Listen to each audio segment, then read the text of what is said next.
All right, welcome back for the beginning of some Advanced Heroquest. I'm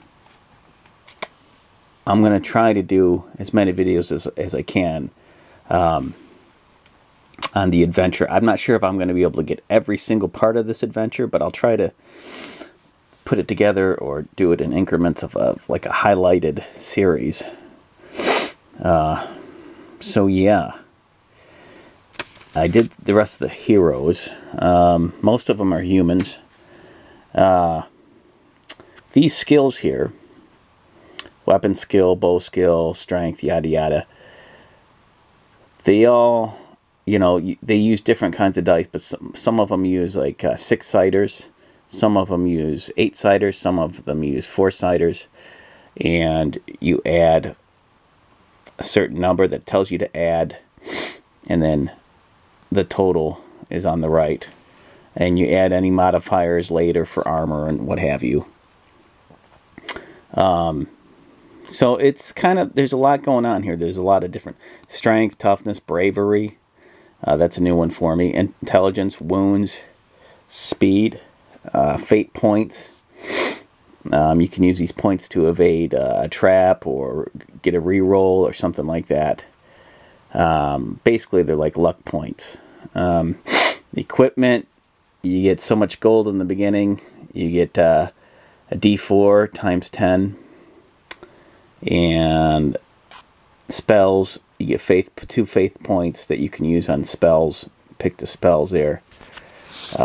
She's going to be the healer of the group, obviously.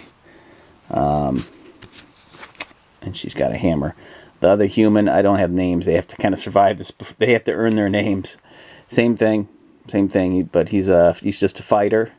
I wanted to keep it simple. Combat moves are on page 11. The combat moves, I think you can kind of pick out of a smorgasbord of them, but you have to pick one before you fight. Just one of them before you get in there. Great weapon. He's got like a broadsword or something like that. Prowess on page 10. Torches. He used all the gold for his shield, which gives him a +1 on the toughness, which is like the defense, obviously. And I'll go over that in a little bit. I got a human wizard. Got to throw a wizard in there. He gets 100 gold voucher to use on the components that go towards the spells. So this is usually, even in D&D, I don't play with components, but this is giving you that extra element of like you have to spend money to, use these spells. That's part of the advancedness of this. Gave him a lantern for so when he eventually gets money for oil, he can use it and all that. But for now, I gave him torches, and yeah, I think I had someone buy more torches for him, but I didn't add it yet. So the most important is going to be the weapon skill, because that's the bread and butter of the combat system.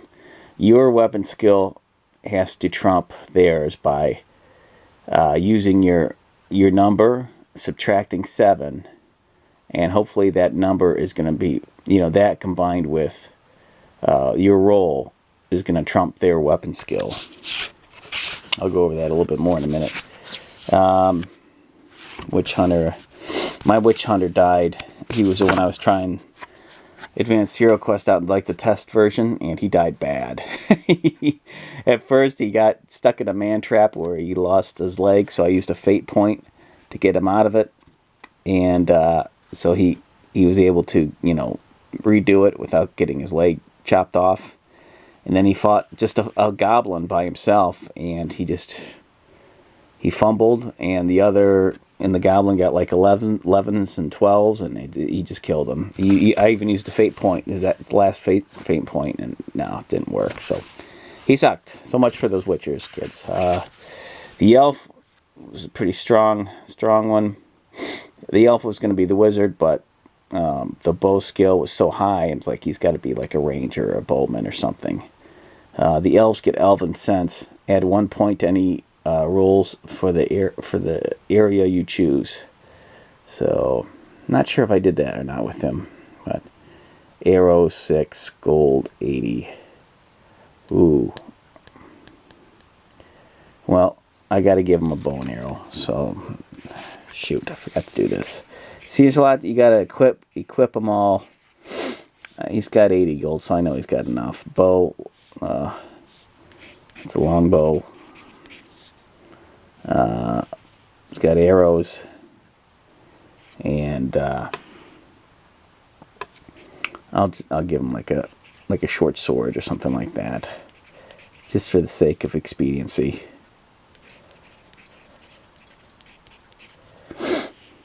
All right, and I'll deduct that later. So yeah, those are the guys. The combat, I touched on this in the prepping video. Roll d20. I'm not d20. I'm so used to saying roll d20. Roll your d12. If you roll a 1, it's a fumble, and the enemy gets to go again. If you roll 12, you get an extra hit, and vice versa. Step 2, add the weapon skill mod to your roll and subtract 7. Add any modifiers that you might have from skill or magic. If your number is higher than the enemy's weapon skill, that's the unrolled weapon skill, just I believe it's just the weapon skill by itself, you hit. And then they do the same thing when they attack you. I believe that's how you do it, based on the instructions. The instructions are pretty basic. They don't go too thorough or too detailed. I rolled up on the adventure craft. I rolled up a simple premise. Basically, the king's alchemist or wizard or whatever, he witnessed somebody running off with an important spell component that he needed, and so he's been sent on finding people that can go into this dungeon and get it back for him from the person that took it. So it must be a pretty important and powerful spell component, and you know, he'll reward the players with a certain amount of money if they bring it back. And these particular ragtag group of adventurers are ready to go in there and get it. Elf, human fighter, I got a human wizard, and I believe, yeah, she's a human priest, which I pulled out of my collection, and I just, since I don't have like a figure of her, I'm going to have to use this token, so I gave her a little foam backing, or not foam backing, but I forgot the name of the stuff you get at the dollar store, so I can move her around a little bit easier on the map. It's grid paper. I'm going to do this a lot like how I did my HeroQuest video. Since you're dealing with 5 squares per tile, just about, I'm going to do it this way on the grid paper. And I don't have that much space. I don't have a board. I don't have all those nifty tiles that it comes with. So it's all going to have to take place on here. And then when I do the close-ups, I can choose one party member to be the avatar. Yeah, as he moves forward, you know. And or I could put them all on here if I want. They seem okay so far. I could do that. It's a little bit more exciting. And put them in marching order. Alright, so yeah, so they're looking for this component. They find the dungeon. They tracked, somehow they were able to track the footsteps of the robber. And they are on their way. So you want them to come down the stairs. And so this is what I'm going to do. This is really cheap and on the low. Since I can't find my stairs for some reason from HeroQuest that I made, I'm going to do this. When you really got nothing, you can't find your stuff, you got very little cash flow, for certain miniatures, furnitures. There you go. That's what we got here, kids. A post-it note. All right, and on the post-it note, we are going to draw lines, and these are the stairs going down into the dungeon.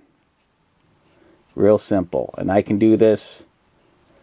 This is so low-tech, cheap and inexpensive, but you do what you gotta do when you're on a budget. And they're not even that straight. Which is fine, you can have that, but I want to make this one a little bit straighter. Okay. So there you go. There's your steps, and I can do this with any other trap, man trap, or what have you. And first one in is our fight tour. Boom. He comes down the steps, and we're gonna roll to see what happens here. Pull out. This is our dungeon generator. I'm going to be referencing the book quite a bit. You've seen it in other videos. I'm going to, let's see, show you this. There's another great YouTube channel. I got to give him props. I think it's, well, I'll put his name in the description because I don't want to take a risk and not get his name right. But he started putting tutorials of Advanced Heroquest, and that's pretty inspiring. So happy he did that because it helped a lot. Random dungeon. Now notice on this PDF I had to go and number the page numbers, so make sure you do that when you print this bad boy out and give it a page of contents. Boom. D12, roll D12, sections 1, 2, and 3. So 1D12. Whoop, don't knock your guy over. 1. Section 1. So it says, as the heroes explore the quest dungeon, they roll up a random map, set up one stairs, followed by 2 floor sections ended by a T-junction. The heroes start the exploration of the dungeon standing on the stair. Every time they end their move, looking into a yet unexplored area of the dungeon. Roll D12 for the number of floor sections that will show up. That's what these are. So I got 1. Then roll D12 to check the features of this floor section. So 1 section.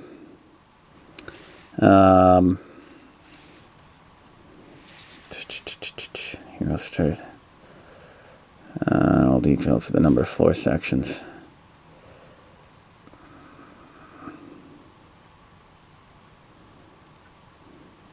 You roll up a random map. So that's what I'll do. Okay. Sorry about that. So I'll move them out of the way for just a second. So we'll start right down here. And each section is 5. So let me get a sharper pencil.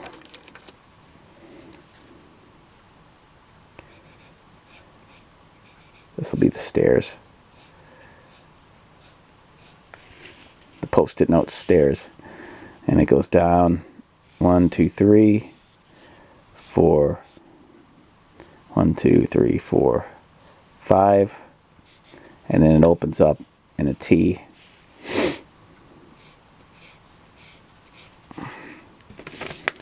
So you can see that right there. And you can always do a little dot saying, oh, we are here, or something like that. So let's see what's in this first section. So it's going to open up like a T.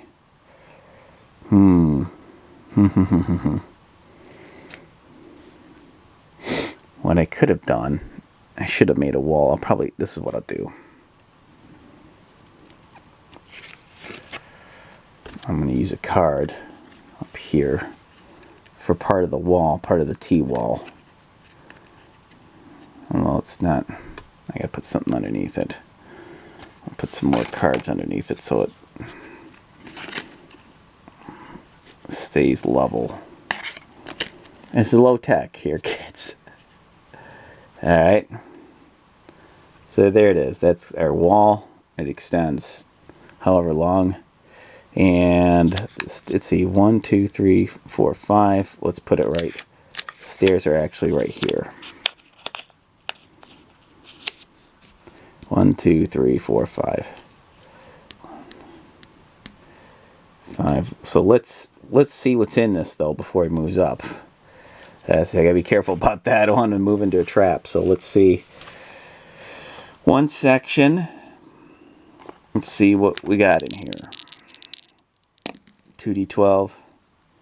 And you add these numbers together, which gives us 13. Floor feature. Oh, nothing. Oh, that's exciting.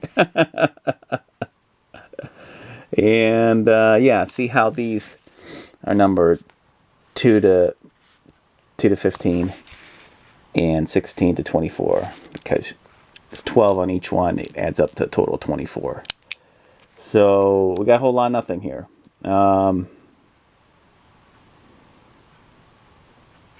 So if there's a floor trap, they have a floor trap special feature. I didn't roll any of these. Wandering monsters. So yeah. 1, 2, 3, 4, 5. He looks left, he looks right. We'll see what the next floor section is when we roll it up. And I can have everyone else follow in the order. 1, 4. And you can kind of go. You don't necessarily have to have them roll for the amount of tiles they go. So, I mean, you could always add that in from HeroQuest to roll how many squares they can go to make it more gamey. And the priest. Actually, I'll probably have the priest right here because the wizard's probably the weakest. Like that. There we go. Man, it's getting exciting. Whole lot of nothing. But we can go left, we can go right. And that's Advanced HeroQuest so far, kiddies. Keep on solo questing. I'll see you at the next video. We are here.